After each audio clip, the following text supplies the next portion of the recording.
Hey you guys, it's Peter, and welcome to my channel, Peterisms, where I tell stories of my life and just little things that I've learned as I have grown into the person that I am today. Sometimes I'm like, who is that person? Anyway, I was just standing in the kitchen, and I was trying to think about what I wanted to talk about on here today. Sometimes I just come on here and I literally just wing it, because I want to just tell fun stories from my life. And I kind of got into that yesterday and talking about my friends. I just started kind of reminiscing in my head as I was telling the story and all that kind of stuff. And so somebody commented on my video yesterday, and it was interesting that this is like a story time channel, and they commented and they said, yes, please, more stories. And I thought that was kind of a funny comment. And then I was thinking to myself, well, at first I was doing all kinds of stories. Now I'm doing stories that kind of always have a lesson to them. And sometimes it's good just to tell a story. Sometimes it's good to just have a lesson. But I do want this channel to be specifically stories. So thank you for the comment. I want to always tell a story and have that kind of move into, well, hello, Boo Radley, and have that kind of move into some kind of life lesson, so to speak. But, anything that has happened in my life, I try to always learn something from it. I don't just have it be a miss, that, oh, this happened and that doesn't mean anything. You know what I mean? For me, I try to apply meaning to things in my life. And, a lot of people are like, well, what if there's no God, and what if there's no spirituality, and in the end you find out that nothing means anything anyway? Well, then what have I lost by applying some meaning to it? Really, I haven't lost anything. I've just put meaning to things that never had meaning to begin with and enriched my life, and I'm totally fine with that. So, I try to find meaning in things, and maybe it's there, maybe it's not, But I don't know. I was standing in the kitchen. I was I wanted to tell a story with my friend Tanya, because we haven't done a story time on this channel before. Have we? I think maybe one time.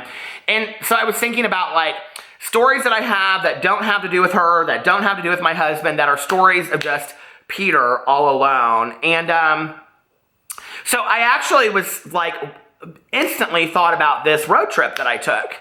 So I've talked on here a lot about how back in the day I had 5 or 6, 7 of us that were all this little friend group in recovery, and we would always go out to dinner together, before we would go to our meetings and stuff like that. And every summer we rented a lake cabin in Lake Norris, Tennessee, and we would all go there. Well, they all headed out on a Thursday, but I couldn't leave until Friday. We were going from a Friday to a Friday. I couldn't leave until Friday to, I think actually, they left Friday morning, but I had to leave Friday afternoon after I got off work.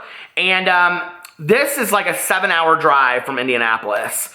So, and I had never really ever taken a road trip by myself on the interstate. I had driven to Chicago and stuff to go meet friends, or other places to go meet friends, but I had never really taken a road trip by myself before. And at the time, it was when my ex and I had just broken up. It was that first summer, and it was the summer after my mom had passed away, so I would have been 36 years old. And I had never taken a road trip by myself, okay? So anyway, and I don't know that I think it's always the safest thing, but if you've ever been to Lake Norris, Tennessee, or these places in Tennessee that have lakes and things like that, they're up in the it's hard to find, okay? They're up in the hills, and it's back roads, and it's very dark, and it's country, okay? It's beautiful. It's absolutely beautiful, but it's country. And I was gonna be coming in at 4 in the morning or 3 in the morning or something like that. And Tanya had said, she goes, I'll stay up. Everybody else will go to bed, but I'll stay up. So anyway, I head down there, and I'm coming through the middle of through Kentucky and into Tennessee. I'm halfway there. So it was probably about midnight, 1 o'clock in the morning. I have my little fountain pop with me and all that kind of stuff. And I'm driving along, and I go down, and all of a sudden I come to the top of this hill, and it is just gridlock, stopped traffic, okay? I mean, there is horrible traffic for miles, 4 lanes across, whatever, going one direction, going the direction I'm going, stopped, okay? I mean, people are stopped, turning their lights off, turning their cars off on the interstate, stopped for miles. And I was like, oh my God, what is going on? Okay, so I have, back in the day, I don't have it really as much anymore, but I get anxiety and kind of panicky. I wouldn't say I get full-on panic attacks, but to being in certain lanes on the interstate. Like, I don't like being in the inside lane. If I'm on the outside lane and I can pull off, I'm completely fine. But this was like a big issue for me back in the day. So I make sure I get over in the right-hand lane and things are slowing down, and I get up there, and I mean, I have no choice but to stop, right? So I'm like sitting there, and I'm sitting there, and I'm sitting there, you know, and I get out of the car and I start walking around, and it's like all of these people are just like, I mean, you can tell as far as you can see, it has stopped traffic, okay? And this was probably June or July. It was really warm outside, and no, it would have been later than that. It would have been like August, early August, because it was when the state fairs were going on. So it would have been early August. And I'll tell you how I know that in just a second. It's part of the story. But it was, you know, very warm outside, very humid for, you know, the Midwest. And so I'm kind of like standing there, and I'm talking to this like husband and wife, and like he's like driving a pickup truck, and they're like, yeah, we just came from here, and y'all, what are you all going, and all that kind of stuff. And all these people are just standing out there like in the middle of the night, in the middle of Kentucky, okay? Semis turned off, cars turned off, everything turned off. Stars, like you could reach them in the sky. It was absolutely beautiful. The smell of the country everywhere. And here are thousands and thousands of people stuck on the interstate, okay? And what we found out was that it was because a motorcyclist had been hit by another car, and they had both died. And what was very, very cool about this whole situation was that nobody was in a hurry. Nobody was rushing the process. You know, as we would slowly find out news about what had happened, we were all just hoping for the best for these people. And, you know, it was just kind of a ripple effect when everybody found out that there were 2 deaths that had occurred, and how sad that was, you know. But nobody was like in this, come on, this rush of the city, you know. There was none of that. It was all of us just kind of standing out there on a country night in the middle of nowhere, and it was beautiful. And I remember there were these 3 kids. There was this guy and these 2 girls, and they were like teenagers, right? And so myself and this other couple, we started talking to them, and they're like, and this woman was like, well, where are y'all from? And they were like, oh, we're from, you know, like so-and-so, Tennessee. I wrote a whole blog post about this and everything.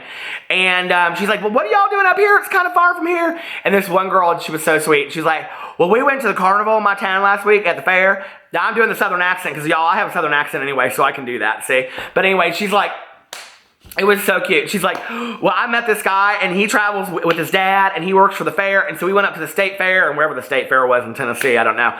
But anyway, it wasn't in Nashville, I know that. That's Country Music Hall of Fame. So anyway, so she goes on about how she met this guy, and then this guy, the guy with them who's like the friend, the tag-along friend, right? He's like, yeah, she's made us go to every fair in the last 3 weeks until the state fair to go see this guy. And she's like, I think I'm in love. It was so cute, you guys.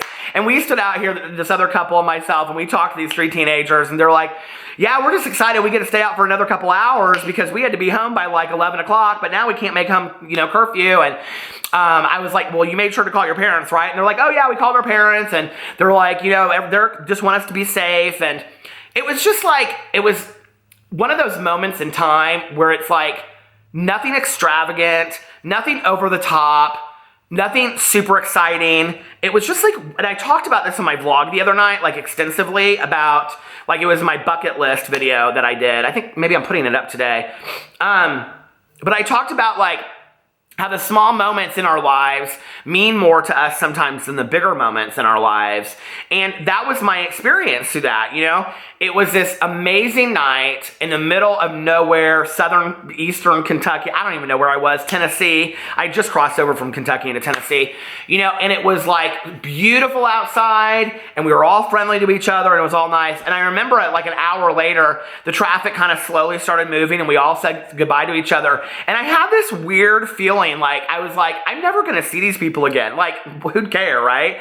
But in a weird way, it was kind of like one of those moments in time, and I call them lost in translation moments, if you've ever seen the movie, where at the very end of it, you know, like Bill Murray and Scarlett Johansson, who meet just over the course of a couple days in Tokyo, you know, he whispers something in her ear, and now people have like slowed it down, and they've tried to hear what he says and all this kind of stuff, but, you know, I like to just keep it a mystery. But like, that you're going to have these moments in time where you meet people for an hour, a couple hours, a couple days, the Bridges of Madison County thing, and you never see them again, and they have such an impact on your life. And I don't know where those kids are. I don't know where that couple is. I don't know what happened to the other people that were on the road with me. But that night, for me, was like such a freeing moment, because for the first time in my life, I was able to travel by myself.